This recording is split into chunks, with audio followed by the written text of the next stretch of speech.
You're listening to HowStreet.com radio, available online at TalkDigitalNetwork.com. Welcome to HowStreet.com radio, the online source for market opinions. Here is Jim Goddard. My guest is Mark Leibovit, editor and publisher of the Leibovit VR newsletters, also known as VRTrader.com. He's speaking to us from Arizona. Welcome back to the show, Mark. Glad to be here, Jim. Thank you for having me. Do we have a special offer for our listeners? Yeah, we have our annual forecast still on sale, and covers many of the major markets, working out really well. Encourage you listeners to take advantage of the 50% offer discount using, actually you can use the code just half off now. You don't have to use 2022 half off, we changed it according to my programmer. So when you go to the website, and you go to the promo code section on the order form for the VR Forecaster or any of the letters, just enter half off and you get 50% off of the newsletter. So that special still is going on. And as I usually do, for regulatory reasons, I like to disclaim that I'm not a financial advisor, nor do I provide financial advice, just a newsletter publisher and strategist. And, in the last edition of the Timer Digest, you were ranked one of the top all-time gold timers ever. Not a bad job, Mark. I saw that, yeah. So, thank you very much. There are a lot of other people that did well with gold as well, but, remember I'm taking a little bit of a trading approach with it, so in and out a little bit rather than take the big downturns along the way. As you know, we've seen a few of those, but, they were very nice giving me that accolade. Actually, the more exciting accolade for me of all time was being an elf with my old friend, contact Louis Rukeyser from the PBS show Wall Street Week way back in the 80s and 90s. Great honor for me, considering I was living in Sedona, Arizona, and all the other 9 elves that were picked to be on his program each week to provide, a buy, sell, or neutral signal on the stock market. We're all, heavyweight Wall Street people. I never worked on Wall Street. I was just worked in Chicago. And I always used to joke, some of the best analysis comes from the canyons of Sedona versus the canyons of Wall Street. So, but it was just, more than the Timer Digest recognition, which obviously was great, just the honor of being selected by him, who is one of the greatest financial journalists of our century in terms of the work he did in getting, the markets and news in front of mass audiences. So, that was, a great honor for me. So I really appreciate that, and I was happy and surprised that he picked me, but I certainly said yes and became an elf. I recall Lewis's, I always say he had one of the great jaw lines on television along with Jay Leno. Okay. Really, I don't know if that's a great thing but that's what I remember most about watching his show. Actually, on my newsletter every night now, I'm replaying a segment from the Wall Street Week TV show back in 1987, the week of the big crash that occurred that October, I think the 19th or 20th of that year.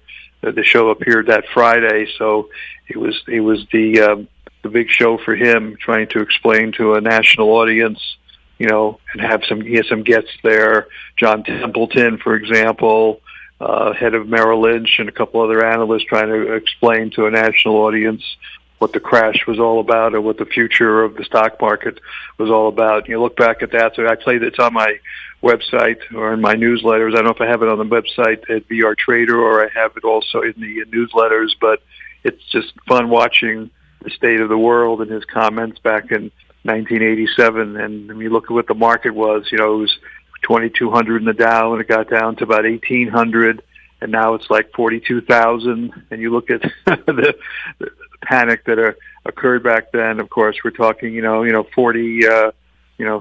40 years later, what it took for the market to make these advances. But it really showed what long-term investing was all about. If you're really long-term and you're planning for your retirement, look at the bargains that existed even with the Dow at 2,000 at that time. And it's hard to imagine that it's 20 times greater now. And, it's it's a long time ago, but not that long time ago. It's obviously a few decades, but that's nothing if you're planning long-term investing. And I guess that which encourages people. I mean, I know if you watch the interview, you hear John Templeton talk about the long-term view of the markets, and it's really been true. I mean, look at all the crashes and negative events that have occurred, even in the short period of time from the 1970s to date, and a lot of threats of war, including right now, threats of world war and so on and on. But for some reason, we all seem to pull ourselves out of it, or the stories that we get are not totally true, and news is manipulated to make us think that things are a lot worse than they are. So I guess you have to be a bit optimistic when you look at the history of the markets and see what really has transpired all these decades. So anyway, it's always good to take that perspective, because every day there's a reason to sell and panic, and being optimistic for the most part has been the more successful strategy. Now, if you're day trading and you're short term, I do a lot of that kind of stuff, then that's great too. That's sport and potentially profitable, and it's exciting.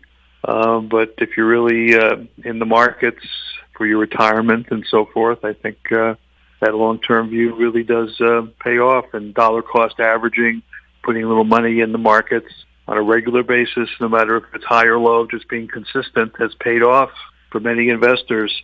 So, I sort of joke a little bit about, a lot of the analysis and work that we do, trading and so forth. But even though some people had to suffer through, some serious corrections along the way, net things have worked out. If they received dividends on their stocks along the way and reinvested those dividends, they had even more shares and they benefited even more.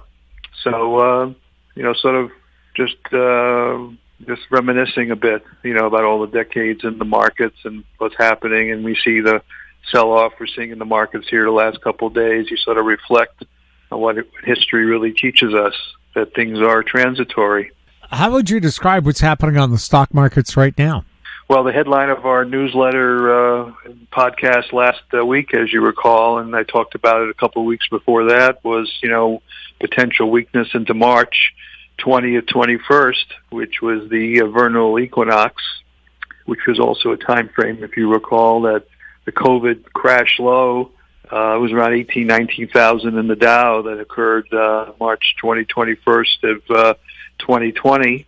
And look what the Dow has done since then. He bought the crash low of the COVID low back then, 19,000. Now they're like 42,000 in the Dow in a very short period of time, relatively speaking. 4 years. I mean, that's nothing in an investing time frame. So nothing unexpected here. There's a lot of bad news out there. We don't know how much of it is real or not. We can worry about war and all kinds of stuff. Everybody's worrying about tariffs when the numbers really say they're not that bad. Economically, as many are painting the picture, they are, and then we don't know if they're going to last or not, or it's political ploys to get things accomplished, like the fentanyl crisis and so forth. But there's a lot of reasons that we can talk about, but cycles indicated. I was very clear about this, and this is why I do my volume and cycle work. Is starting with the Groundhog Day around February 2nd, where cycles come into play, which go back many hundreds of years, by the way. If you check on the history of Groundhog Day and why that even occurs, there's cyclical forces at work that created that holiday, and then, of course, you got the planetary forces, and you got an overbought market. Some profit taking, came in here after the first of the year. We talked about that in December, that, take your profits, wait to January 1st, 2nd, so you can defer your taxes. So part and parcel to that. And, a lot of big name stocks like NVIDIA and so forth, some of the big name stocks, even Tesla, got way overpriced, and they start to come down and correct. So I believe this is just part and parcel and to a normal correction, a lot of volatility. And, it could last even longer than this March period, but this is sort of a guidepost that we watch. So you got to watch the tape, you got to watch the numbers, and then when we get a reversal, it should be pretty clear. We'll see it in the chart patterns. May or may not see it in the news. You may see the worst possible news possibly at the bottom. I mean, that's usually the way it is. But no surprises here. So, yeah, I'm very pleased. And we've also seen, other things work out for us as well. We talked about crude oil coming down. Even though big picture I had been positive, the numbers said no, it had changed. They were going down. And, probably the Trump effect is in play. So we've been playing crude oil on the short side. And we jumped out of gold, but jumped back in it, when it looked like it got too frothy there for a while. So I always want to keep my foot in the door in the gold market. A lot of stuff happening there internationally, and should be interesting if and when we ever do an audit, a real audit of the, of the U.S. gold reserves at Fort Knox, whether they're really there or not, should be interesting. I think they're trying, from what I'm reading, you're not hearing a lot about the last few days, but I don't think the powers that be want us to really go in there. That's my gut feeling. The gold really isn't there. It hasn't been for a long time. So if that ever really came out, then that could drive gold really skyrocketing higher. So we'll find out if and when we ever get a serious audit of the Fort Knox. I sort of cynical. I don't think they're going to allow it to happen, though it really needs to happen. But a lot of cynics like myself have been thinking about that for decades. So we'll see, and we'll see if that plays out. But yeah, there's a lot of interesting stuff going here. And of course, I'm ranting and raving here a little bit, Jim, but let's want to cover the high points for you so we don't keep our listeners, on line too longer than necessary. But really the hot story, I think, the hottest story is the crypto story. In fact, there's going to be a Bitcoin crypto conference at the White House tomorrow, Friday, and some of the big names in the industry are supposed to be there. They're calling it the White House Summit, and you're going to have some, leaders from prominent leaders in the industry, some from the big platform companies that trade the cryptos, and this is serious stuff. This is adding legitimacy big time to the crypto market. And it doesn't mean Bitcoin and all the cryptos have to go up straight up from here or anything like that, but legislation and everything legitimatizing the whole crypto world, which unfortunately in the prior administration, the Biden administration, was fighting against crypto. And you had Gary Gensler at the SEC giving cryptos a lot of headaches, and legislation issues have to be resolved, but this is big stuff. So I think this is a sign, if everything stays on track, many of these cryptos are going to be put to work in a very serious manner that's going to be, economically super positive, for the world. And I think it's just something you got to really look at. You've got to have, as you say, diversification, much as you would have in the gold market or in any other market sector. You've got to be in the crypto space and a diversified portfolio there, because it could be a year or two comment that I'm making now. It doesn't necessarily overnight, but the gains potentially in some of these crypto prices could dwarf. If we had a headline for our podcast today, Jim, it would be, the gains potentially in cryptos could dwarf stock prices incredibly. People are happy if the stock market's up 10, 15, or 20%. During the course of a year. I mean, the potential is that there could be hundreds of percent gains in some of these cryptos as they come put to work. You've got, a little crypto like Doge, D-O-G-E, which is the Elon Musk favorite. I think it's trading around 20 cents. I mean, if it goes to $1, that's 500%, and I'm saying that could happen, something like that. And there's a bunch of names. I don't want to give them out here because they're really in part of our newsletter, and many of our listeners probably know some of the names anyway. But the potential gains, and this could be over a year or two, can dwarf anything you'll see in the stock market, regardless of NVIDIA or any biotech stock or, any of the big names out there are just not going to see those kind of numbers, particularly when you're trading with some of these, really cheap, in terms of relatively where they've been or where they could go. So, even Dogecoin, I think, was trading as high as 70 or 80 cents about 2-3 years ago when Elon Musk was talking a lot about it back then, and it dropped all the way down, I think, to about 12, 13 cents. Now it's around 20 cents. Well, let's see if it goes back to 70, 80 cents. And he's a big proponent of Dogecoin. And, of course, it's funny that they've named Doge with regard to the investigation into the government overspending and budgets and so forth. But just, that would be a good again, I use the word speculation, but that would be a good speculation. So, and that's one of many.